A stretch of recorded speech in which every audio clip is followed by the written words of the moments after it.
रहे हैं Meet Feroz. So big big congratulation for become enrolled agent with Meet. अपना एक्सपीरियंस शेयर करिए, कैसा लग रहा है आपको for become enrolled agent. Yes sir, बहुत अच्छा लग रहा है क्योंकि ये एक डेजिग्नेशन मेरे नाम के साथ जुड़ गया है, ई एम मित बारोट। सो बहुत अच्छा लग रहा है क्योंकि काफ़ी मेहनत की है और आज जाके वो सक्सेसफुल हुआ है, सक्सेस मिली है। जी। सो जब अपन ने एग्जाम में प्रोमेट्रिक सेंटर पे लास्ट टाइम क्लिक किया और सामने लिखा आया होगा पास ग्रीन मार्कशीट, कैसी फीलिंग थी? बहुत बहुत बढ़िया, it was best moment, fantastic moment थी वो क्योंकि एक जब सबमिट कर रहे होते वो प्रोसेस में तो एक डर बना रहता है कि यार कहीं यस। फेल ना आ जाए, कहीं वो वो ब्लैक मार्कशीट ना आ जाए। लेकिन सर जब स्क्रीन पे आया कॉन्ग्रेचुलेशन पास, तो तब जाके एकदम रिलैक्स फील हुआ कि हाँ अब कंप्लीट हो गया। जी। सो तीनों पार्ट को आपने फर्स्ट अटेम्प्ट में पास किया मीत, फर्स्ट अटेम्प्ट में। Yes sir. तो यस सर। अब हमारी मेंटोरशिप के बारे में थोड़ा सा व्यूअर्स को बताइए कि एक मेंटोरशिप कितनी जरूरी होती है, और इस मेंटोरशिप सेशन में आपको क्वालिटी ऑफ लेक्चर्स कैसे लगे, और कौन सा पार्ट आपको ज्यादा डिफिकल्ट लगा? मैं थोड़ा सा आपसे पूरा डिटेल डिस्कशन चाहूंगा इस मैटर पे। ओके सर, तो जो पार्ट मुझे डिफिकल्ट लगा सबसे ज़्यादा एग्जाम, रियल एग्जाम में पार्ट 3 मुझे डिफिकल्ट लगा क्योंकि उसमें टेक्निकल क्वेश्चन बहुत ज़्यादा थे। जी। और पार्ट 1 और पार्ट 2 मुझे बहुत आसान लगा, और स्पेशली पार्ट 2 क्योंकि बहुत जस्ट प्रोविजन वाइज क्वेश्चन थे। अगर ओवरलैपिंग भी आपका है पार्ट वन, जैसे पार्ट वन का ओवरलैपिंग भी होता है पार्ट टू? यस मीन्स 50% वो पार्ट 1 का भी था। और इसमें पार्ट 2 में ज़्यादा कॉम्प्लिकेटेड क्वेश्चन नहीं थे, प्रैक्टिकल क्वेश्चन भी नहीं थे, वन लाइनर क्वेश्चन थे जो इजी इजी होते थे। और पार्ट 1 में ज़्यादातर कैपिटल गेन और बेसिस वाले क्वेश्चन आते थे, पूछे गए थे। और पार्ट 3 में sir majority question means above 50 questions मुझे ऐसे ही दिखे थे कि एज अ केस स्टडी कि आप एज ए ईए आप क्या एडवाइस करेंगे। क्योंकि वो वो सर्कुलर 230 और इनरोल्ड एजेंट के कोड ऑफ एथिक्स के बारे में बात करता है, तो उसमें वो सारी चीजें आती हैं। अब आप एक बीकॉम स्टूडेंट को क्या एडवाइस करेंगे कि जैसे आपने हमारे फंडामेंटल सेशन को भी देखा होगा, पूरी डिटेल क्लासेस को अटेंड किया, एक बीकॉम स्टूडेंट के लिए इनरोल्ड एजेंट किस तरीके से वो पास कर सकते हैं? यस सर, बिल्कुल। जो आपके आप जो सर्विस है, जैसे कि पहले फंडामेंटल लेक्चर्स, फिर मेन लेक्चर्स, फिर रिवीजन बैच जो आपने इस साल से शुरू की है। जी। सो जैसे पार्ट 1 में तो मैं बोलूँ कि मैं पास हुआ हूँ तो सिर्फ वो रिवीजन बैच देख के ही, और जी। जो वो सुपर ए का जो क्वेश्चंस था उसी से, 15 घंटे क्योंकि में हमने पूरे इनरोल्ड एजेंट के पार्ट वन को फिनिश कर दिया। 15 घंटे भी होंगे, 12-13 घंटे में फिनिश कर दिया उसको मैंने। मुझे सेपरेट रिवीजन करने को नहीं टाइम निकालना पड़ा। मैंने सिर्फ वही लेक्चर देखे और सिर्फ सुपर ये मैंने 2 बार क्लियर किया, और पार्ट 1 मेरा क्लियर हो गया उसकी बेस पे ही। सो इसे मीन्स जो फ्रेशर होते हैं जो यूएस टैक्सेशन में, उसके लिए बेस्ट है कि पहले आपका फंडामेंटल जो बेस है टैक्सेशन का वो स्ट्रांग हो, वो क्लियर हो, फिर मेन लेक्चर देखिए और फिर उसके बाद रिवीजन लेक्चर्स हो। और जो एलएमएस में जो क्वेश्चन होते हैं उसका लेवल सर बहुत हार्ड है मुझे लगा है, तीनों क्वेश्चन में, तीनों पार्ट्स में। तीनों पार्ट में। क्योंकि रियल एग्जाम के कंपैरिजन में मुझे देखिए, वो एलएमएस में हमने काफी। हार्ड इसलिए भी कर रखा है मीत, क्योंकि क्या होता है कि देखो, मैं आपको प्रिपरेशन करा रहा हूँ 90-95 की, कि अगर आपका स्कोर 85-95 की आप प्रिपरेशन करें तो एग्जाम में उससे लेवल कम आने वाला है। यस तो यस। वो सारी और चीजें हैं। रियल में इसका लेवल एग्जाम में इससे काफी कम लेवल आता है क्योंकि इतने डिफिकल्ट मैंने जो उसे सोचा था कि पार्ट 2 में इतने डिफिकल्ट थे नहीं क्वेश्चंस, क्योंकि मुझे कॉरपोरेशन पार्टनरशिप उसके डिस्ट्रीब्यूशन वाले जो प्रैक्टिकल क्वेश्चन थे वो मुझे डिफिकल्ट लगते थे, लेकिन वैसा डिफिकल्ट लेवल रियल एग्जाम में नहीं था। ओके, अब आप मुझे ये बताओ, ये एग्जाम मगअप करने की लगी है? क्योंकि बहुत सारे लोग आपके वीडियोस को देखेंगे, ये एग्जाम याद करने की है या बिल्कुल भी याद करने की नहीं है, एप्लीकेशन है? आपका क्या ओपिनियन, तो बिकॉज आपने एग्जाम को पास बिल्कुल किया। भी याद करने की नहीं, अगर याद करने जैसा है भी तीनों पार्ट्स में सिर्फ 5% जितना होगा, कि जैसे कि वो ड्यू डेट्स है, जो कुछ पेनल्टीज वगैरह याद रखनी पड़ती है पार्ट 3 के लिए स्पेशली, फॉर्म्स नंबर। बाकी पार्ट 1 पार्ट 2 टोटली एप्लीकेशन जो प्रोविजन है उसका, एप्लीकेशन उसके पीछे का जो लॉ इंटेंशन है वो समझना, उसके बेस पे क्वेश्चन। क्योंकि मगअप करके जाओगे तो रियल एग्जाम में ऐसे क्वेश्चन होते नहीं, डायरेक्ट क्वेश्चन नहीं होते, वो इनडायरेक्ट क्वेश्चन ही पूछते हैं मेजोरिटी पोर्शन में। सो अगर आपका स्ट्रॉन्ग क्लियर होगा, आपका फंडामेंटल क्लियर होगा टैक्सेशन के प्रोविजन का, तो ही आप सही उत्तर दे पाएंगे। क्योंकि रियल एग्जाम में काफी क्वेश्चन तीनों पार्ट्स में ऐसे भी दिखे कि जो होते हैं ना वन लाइनर, कि उसमें 2 एमसीक्यू सही लगेंगे आपको, और मतलब उसमें आपका से एक टेक्स्ट का चूज होगा। नॉलेज भी काफी स्ट्रांग होना चाहिए। जैसे हम लोग जब पढ़ाते यस। हैं आपको, तो मैं काफी आपको प्रैक्टिकल लाइफ के एग्जांपल देता हूं कि आप उस रियल वर्ल्ड को सोच सकें। बहुत यस सारे सर। एग्जाम्पल्स में जनरली, क्योंकि मैं चार्टर्ड अकाउंटेंट सीपीए हूं, तो मैं जनरली क्या करता हूं जब क्लास में बच्चों को पढ़ाता हूं तो रियल वर्ल्ड के एग्जांपल देके आपको एज ए इनरोल्ड एजेंट जैसे सोचना। अब कई बार है ना बच्चे लिमिट्स के पीछे पड़े पड़े रहते हैं कि सर क्या 2024 की लिमिट आएगी, 2025 की आएगी, 23 की आएगी, इसका आंसर आप दो, क्या लिमिट आती भी है नहीं, या नहीं आती? लिमिट्स के तो कोई क्वेश्चन मुझे नहीं दिखे, एक आध क्वेश्चन होंगे, ये पार्ट 2 में तो एक भी क्वेश्चन नहीं थे लिमिट्स के। सिर्फ वो 179 वाला एक क्वेश्चन था, बाकी कोई वो लिमिट्स नहीं थी। 179 में भी शायद तो लिमिट नहीं पूछी होगी कि 12,20,000 की डिडक्शन मिलती, मतलब हाँ, वो 12 एक लाख पूरे का। एज ए हाँ एक्सपेंडिचर आप क्लेम कर लेते हैं, कैपिटल एक्सपेंडिचर हाँ आप क्लेम कर लेते हैं। हाँ। अब मीत बाकी आप लिमिट्स तो कोई। मुझे ये बताओ हाँ। कि कई बार बच्चे जैसे बोलते हैं, जैसे बीकॉम स्टूडेंट होते हैं या हाउस वाइफ होती हैं, क्योंकि आपने इस एग्जाम को पास किया, आपका कोई टैक्सेशन का बैकग्राउंड इसके पहले तो नहीं था? नहीं था सर, मैं भी बीकॉम स्टूडेंट ही था। बीकॉम तो आपने जिंदगी में पहली बार टैक्सेशन को पढ़ा, टैक्स वर्ड को सीरियसली आई गेस आपने, और यूएस टैक्स का लाइसेंस अब आपके पास आने वाला है, मतलब आपने एग्जाम को पास कर लिया। तो उन बीकॉम स्टूडेंट को जो कई बार बोलते हैं कि सर हमसे हो पाएगा या नहीं हो पाएगा, उनके लिए क्या एक एडवाइस होगी, किस तरीके से पढ़ाई को स्टार्ट करना चाहिए? सर शुरू में भी मुझे ऐसा लगता था कि मुझसे हो पाएगा या नहीं हो पाएगा, मैं कर पाऊंगा, क्योंकि शुरू में मुझे भी बहुत डिफिकल्ट लग रहा था, क्योंकि मैंने पार्ट 1 से ही मैंने शुरू की थी प्रिपरेशन की। तो हम्म। मुझे काफ़ी डिफिकल्ट लगता था शुरू में, तो फिर मैंने फिर से फंडामेंटल लेक्चर्स देखे आपके। हम्म। मैंने पहले ये ट्राई किया कि पहले बेस स्ट्रॉन्ग करना है, ये जो टॉपिक्स है, ये जो कॉन्सेप्ट्स है, उसकी क्लैरिटी होनी चाहिए, उसके बाद मैं मेन कोर्स पे जाऊँ। तो मैंने वही किया, मैंने फंडामेंटल लेक्चर 2 से 3 बार मैंने देखे पार्ट 1 के। फिर मैंने मेन कोर्स किया, तब मुझे इजी लगा मेन जो वीडियोस थे आपके। और हम्म। सर उसमें ऑब्वियसली इतना तो इजी नहीं है, क्योंकि पढ़ाई तो करनी पड़ती है, 2 से 3 घंटा मैं देता था मिनिमम डेली। हम्म। सो पढ़ाई करनी पड़ती है, इतना इजी भी नहीं है और इतना डिफिकल्ट भी नहीं है अगर आपका फंडामेंटल स्ट्रांग है। मतलब आपका पूरा कहना है कि आपका बेसिक्स जो हम देखिए, मैं व्यूअर्स को ये बताना चाहूंगा कि हम लोग बेसिक्स के ऊपर बहुत काम करते हैं बच्चों के, बेसिक्स के ऊपर काम यस। करना, पूरे क्लास में नोट्स को प्रोवाइड करना, उसके बाद पूरा रिवीजन सेशन प्रोवाइड करना। अब मीत मैं मुझे तो ये भी बताओ कि आपको इनरोड एजेंट सजेस्ट किसने किया था कि आपको करना चाहिए, क्योंकि कई बार व्यूअर्स ये भी पूछना चाहेंगे कि अपॉर्चुनिटीज कैसी है। तो आप थोड़ा सा ये बताइए कि आपको किसने सजेस्ट किया था regarding इनरोड agent? Yes sir, actually मैंने जॉब में जो कंपनी में मैं काम कर रहा था, तब मैंने सुना था, एज ए टैक्स ट्रेनी में काम कर रहा था, तब मैंने फर्स्ट बार मैंने सुना था कि एनरोल्ड एजेंट यूएस टैक्सेशन के लिए है। सो फिर मैंने गूगल में, यूट्यूब में सब जगह सर्च किया, तो मुझे 3 4 इंस्टीट्यूट मुझे देखे यूट्यूब पे। फिर मैंने आपके लेक्चर्स भी देखे थे उस वक्त। तब मैंने 2023 में सर मैंने एनरोल किया था। जी। फिर मैंने छोड़ दिया था ये उस प्रिपरेशन करना, और वो फिर मैंने 2025 में स्टार्ट किया था।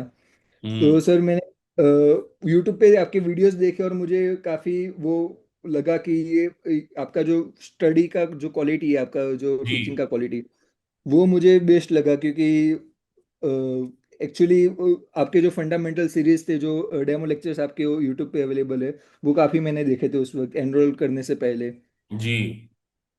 तो मतलब आप व्यूअर्स को ये सजेस्ट डेफिनेटली करेंगे कि AKPIS की जो मेंटोरशिप है और जो क्वालिटी टीचिंग है, वो 100% प्रूफ, फुल प्रूफ है, 110% सर। क्योंकि आपके बहुत सारे फ्रेंड्स भी आप देख रहे हैं कि जैसे अभी आपके कई स्टूडेंट जो फ्रेंड्स हैं वो एग्जाम दे रहे हैं, वो भी आने वाले समय में पास होने वाले हैं। अब यस ऐसी कोई बात मैं भी आपसे और पूछना चाहूंगा कि इनरोल्ड एजेंट को क्या कोई पर्सन 6 मंथ में भी कंप्लीट कर सकता है क्या, जैसे आपका एक्सपीरियंस? क्योंकि कई बार लोग बोल देते हैं कि बहुत ही आसान है, 6 मंथ में कंप्लीट होने वाला कोर्स तो नहीं है ये। सर, एक्चुअली ये नहीं है, लेकिन मैंने किया है 6 मंथ में कंप्लीट। 6 मंथ में मेरा आपने कंप्लीट कर लिया है? हाँ, मैंने तीनों पार्ट्स के ऊपर, क्योंकि मैं सर काफ़ी ज़्यादा टाइम देने लगा था, क्योंकि मुझे बस बनना ही था, हो सके इतना जल्दी मुझे कंप्लीट करना था ये। तो हो सकता है पॉसिबल है, लेकिन उसके लिए ज़्यादा मेहनत करनी पड़ती है, क्योंकि मैं Saturday Sunday 5 to 6 hours 7 hours देता था। तो सिलेबस मैंने जल्दी कंप्लीट किया, 2 से 3 बार मैंने रिवीजन किया, और फिर जाके मैंने एग्ज़ाम दिया, तो मतलब आपने मेहनत करनी ओवरऑल पड़ती रिवीजन है। कितनी बार किया है मीत, अगर हम बात करें ओवरऑल इनरोल्ड एजेंट के उसको? सर हर पार्ट्स में मैंने मिनिमम 2 बार तो किया ही है। मतलब मेरे लेक्चर्स को कितनी बार देखा आपने, लेक्चर्स को कितनी बार देखा, और MCQ कितनी बार करें आपने?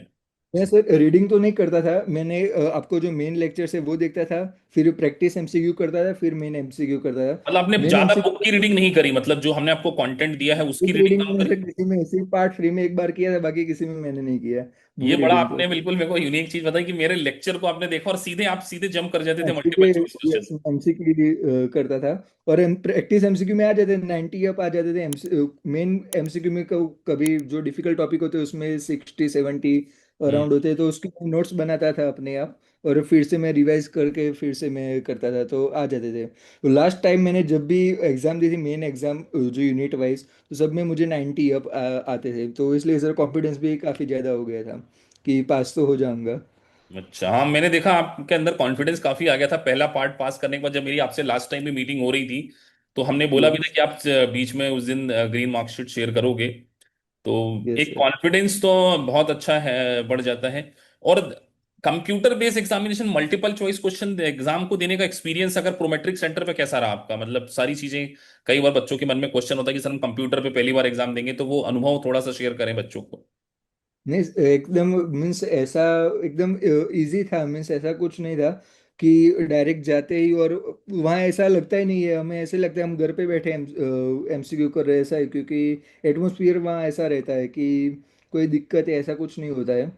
और ऊपर से ये सही है कि एमसीक्यू बेस्ड एग्जाम है, उसमें कुछ मगअप करना नहीं है, सिर्फ आपको ऑप्शंस दिए होंगे, उसमें जो राइट है वो चूज करना है।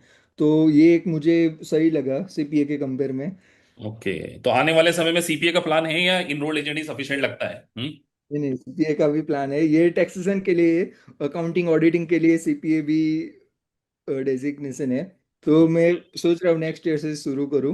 ओके, तो मतलब आप हमारे आने वाले समय में, आप ये तो बनी गए सीपीए में भी हमारे एक अलुमनाई ब्रैकेट में आप शामिल होंगे, तो हाँ मैं आपसे पूछना चाह रहा था कि एक बीकॉम स्टूडेंट के लिए इनरोल्ड एजेंट कहीं ना कहीं क्रेडिबिलिटी लेकर आता होगा। आप भी जैसे इस फील्ड में हैं, आप ऑलरेडी यूएस अकाउंटिंग में काम कर रहे हैं, तो क्रेडिट मतलब एक बीकॉम प्लस ये कितना इंपॉर्टेंट होता है?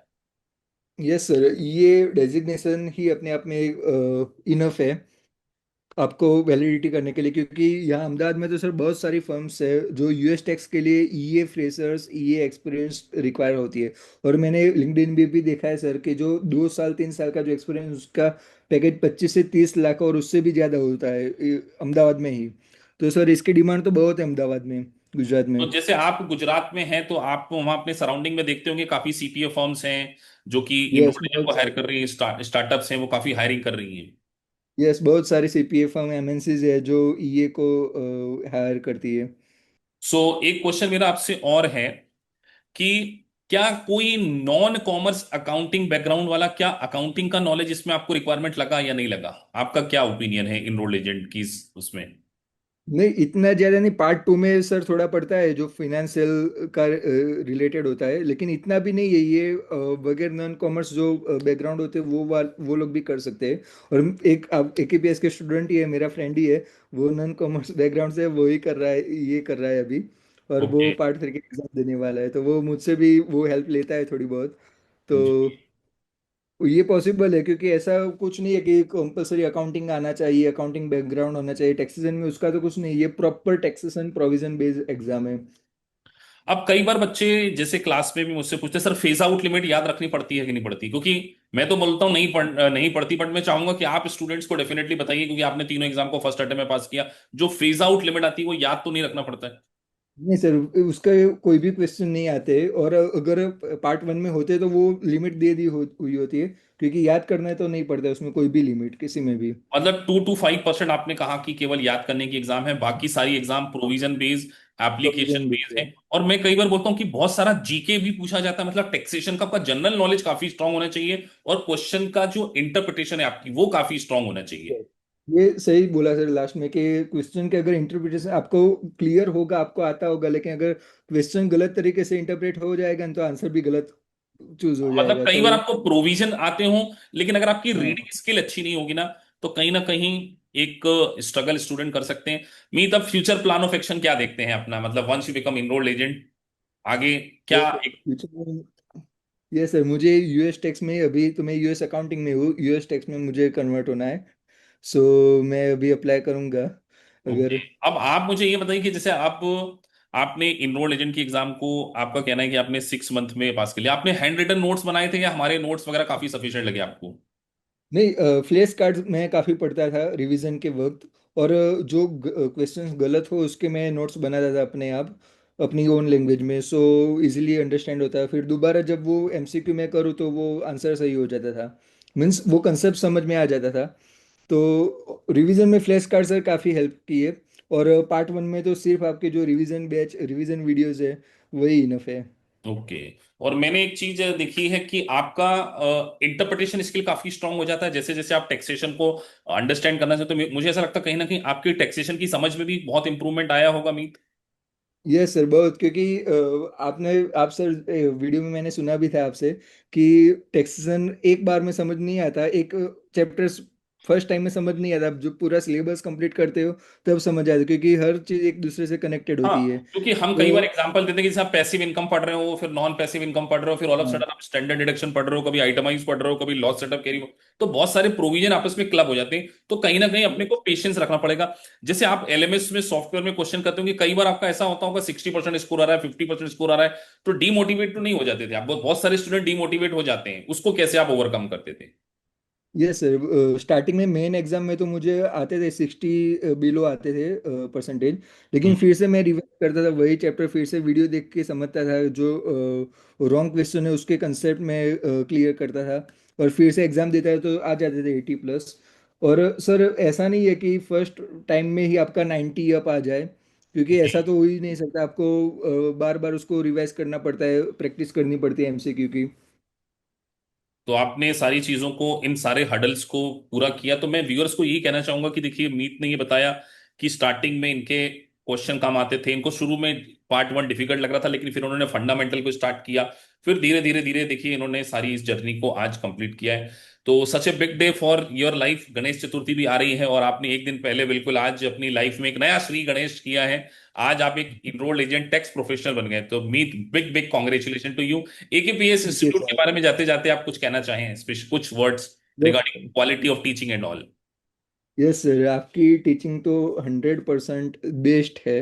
क्योंकि पूरे इंडिया में ये आपके जैसा बेस्ट कोई नहीं पढ़ा सकता, ये मैं दावे के साथ कह सकता हूँ। क्योंकि मेरा सर टैक्स का कोई बैकग्राउंड नहीं था, टैक्स की इतनी समझ भी नहीं थी, और यूएस टैक्सेशन इतनी इजीली समझना और पहले ही अटेम्प्ट में इतने कम ड्यूरेशन में पास होना, it's all due to you. So thank thank you, you very much sir. Thank you Meet बोरत for your kind words. Thank you, big big congratulation, we are with you. आज हमारा रिलेशन यहाँ से और भी स्ट्रांग होता है। आप हमारे एलुमनाइज क्लब के परमानेंट मेंबर हो चुके हैं। We are definitely help you to placement also. So मेरा आपसे ये वादा है कि आप एक कंप्लीट टैक्स प्रोफेशनल बनकर एकेपीआईएस की, एक बोलते हैं ना, मेडल का पार्ट आप बन चुके हैं। So thank you again for sharing your thoughts. Thank you very much. Thank you so much sir.